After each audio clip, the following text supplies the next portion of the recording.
नमस्कार प्यारे बच्चों, आर के स्टडी केयर हिंदी कक्षा में मैं रमाकांत गौतम आप सबका हार्दिक स्वागत करता हूं।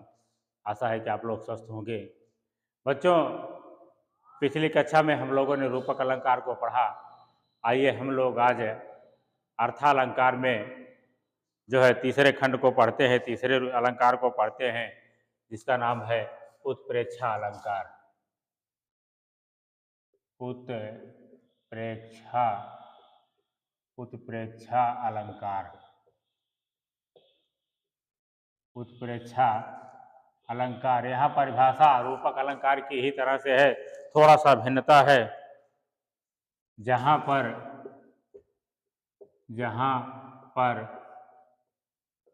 गुण धर्म की समानता जहाँ पर गुण धर्म की समानता होने के कारण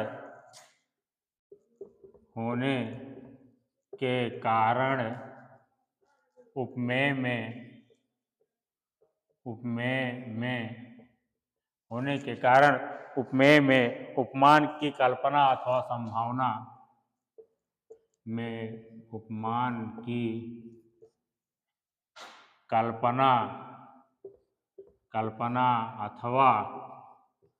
अथवा संभावना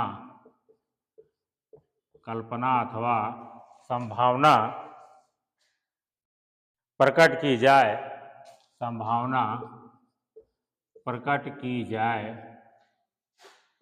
जाए वहाँ उत्प्रेक्षा अलंकार होता है। उत्प्रेक्षा अलंकार होता है। देखिए, कह रहे हैं जहाँ पर गुण धर्म की समानता होने के कारण उपमेय में उपमान की कल्पना अथवा संभावना प्रकट की, यहाँ संभावना प्रकट की जाती है। और उसमें बताया गया था कि जो है अत्यंत निकटता होने के कारण, यानी अत्यंत समानता होने के कारण यहाँ संभावना प्रकट की जा रही, बस इतना अंतर है, वहाँ उत्प्रेक्षा अलंकार होता है।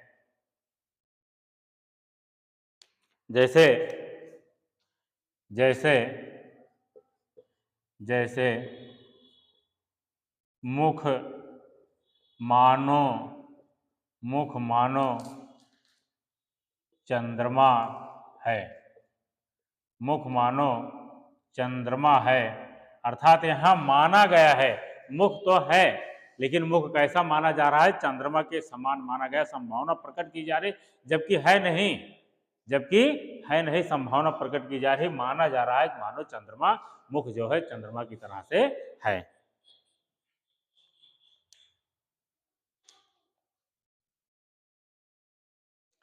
यहाँ जो है, यह मुख जो है उपमेय है, ये आपका मुख जो है ये उपमेय है और चंद्रमा क्या है, उपमान है। हमने कहा जो हमारे पास हो वो उपमेय होता है और जो दूर होता है वो क्या होता है, हमारा उपमान होता है। तो यहाँ उपमेय मुख है और चंद्रमा उपमान है। आइए इसके कुछ लक्षण देखते हैं, आखिर ये कैसे साधारण भाषा में हम इसको समझ पाते हैं। कि जैसे हम जो है उदाहरण को पढ़ करके न समझ पाएं, लेकिन उसमें कुछ शब्द ऐसे होते हैं जिनको पढ़ करके हम लोग जान सकते हैं कि हाँ उत्प्रेक्षा अलंकार होता है। इसके लक्षण क्या होते हैं, आप लोग देखें। लक्षण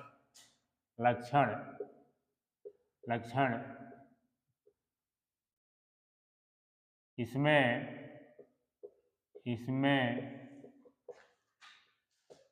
जनहु मनहु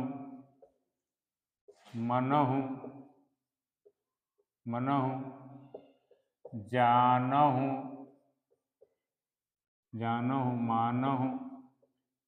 मानहु आदि शब्द आते हैं। यानी कह रहे हैं कि इसमें जो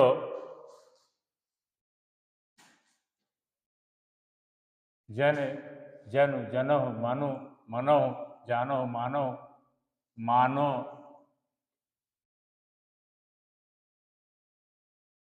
यहाँ मानो कर लीजिए, मानो, आदि शब्द आते हैं, आदि शब्द आते हैं। यानी जनु, जनो, मनु, मनो, जानो, मानो, मानो, ये जहाँ शब्द जिस सब पद में पाए जाएं वहाँ पर निश्चित रूप से उत्प्रेक्षा अलंकार होता है। ये इसके लक्षण हैं।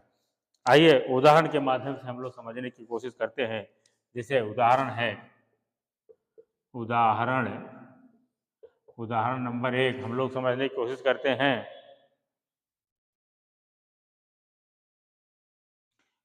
अति कटु वचन कहत कैकेयी, अति कटु वचन कहती कैकेयी, अति कटु वचन कहत कैकेयी, मानहु, मानहु, मानहु लोन जरे पर देई, मानहु लोन जरे पर देई। यानी यहाँ देखिए मानहु आ गया है, यहाँ अत्यंत कठोर वचन कैकेयी कह रही है, ऐसा मालूम दे रहा है कि जले पर नमक छिड़क रही है। मानहु लोन जरे पर दे, ऐसा मालूम दे रहा है कि जले पर नमक छिड़क रही है। इतना कठोर वचन कैकेयी कह रही है, यहाँ मानो शब्द आ गया है। आइए हम लोग दूसरा देखते हैं, बहुत ही महत्वपूर्ण है। सोहत ओढ़े पीत पट, सोहत ओढ़े पीत पट, श्याम सलोने गात, श्याम सलोने गात, मनहु, मनहु नीलमणि, नीलमणि शैल पर, शैल पर आतप पर्यो प्रभात। यहाँ देखिए सोहत ओढ़े पीतपट श्याम सलोने गात, यहाँ कह रहे हैं कि श्री कृष्ण जी सांवले रंग के हैं, वो पीले वस्त्र ओढ़ करके ऐसा लग रहे हैं, सुंदर शरीर में ऐसा लग रहे हैं, मनो यानी मानो, जानो, मनो है। नीलमणि श्याम, ऐसा मालूम दे रहा है कि नीले पर्वत पर आतप पर्यो प्रभात, सुबह सुबह जो है कि सूर्य की किरणें पड़ी हुई है, धूप पड़ रही है, ऐसा जो है यहाँ पर माना गया है। एक उदाहरण और हम बताना चाहते हैं, जैसे उसकाल मानो क्रोध से तन कांपने, उसका लगा मानो हवा के जोर से सोता हुआ सागर जगा। यानी यहाँ पे मानो आ गया। तो इस तरह से जहाँ भी जन, जनो, मनो, मनो, मानो, जानो, मानो शब्द होते हैं, ये वाचक हैं इसके। तो ये शब्द जहाँ आपको पाए जाएंगे, जिस पद में पाए जाएंगे, वहाँ जो है उत्प्रेक्षा अलंकार होता है।